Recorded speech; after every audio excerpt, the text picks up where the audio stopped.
Hello everyone, welcome back to my channel. আজকে বানাবো মাগুর মাছের রেসিপি। প্রথমত 4 চামচের মতো তেল দিয়ে দিলাম, তার মধ্যে শুকনো মরিচ 2টা ভেঙে দিয়ে দিলাম। পেঁয়াজ কুচি করে রেখেছি আমি, 2টা পেঁয়াজ কুচি দিয়ে দিলাম।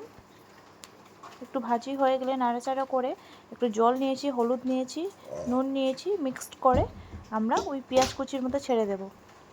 একটু ফ্রাই হয়ে গেলে আমরা টমেটো 6টার মতো কুচি করে রেখেছি, ওইটা ছেড়ে দেব। একটু ভাজি হয়ে গেছে। এখন এটা মিক্সার জারে নিয়ে 10 মিনিটের মতো আমরা ফ্রাই করেছি, ওটাকে মিক্সার জারে নিয়ে ওটাকে পেস্ট করে কড়ার মধ্যে আমরা ছেড়ে দেব।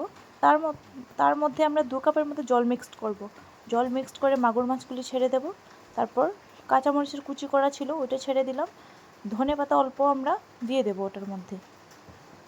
একটু বয়েল হয়ে গেলে 10 মিনিটের মতো বা 5-10 মিনিটের মতো করলে একটু কালো জিরে একটু গুঁড়া করে রাখা ছিল আমি, ওইটা একটু মিক্সড করে দিয়ে দিলাম, ওইটা ভালো সেন্ট আসে। 5 মিনিটের মতো আমরা কুক করলাম। তারপর সবার লাস্টে একটু গার্নিশ করার জন্য একটু ধনেপাতা দিতে পারো। হয়ে গেলো রেডি। সাবস্ক্রাইব করে দিও আমার চ্যানেলটা। Thank you.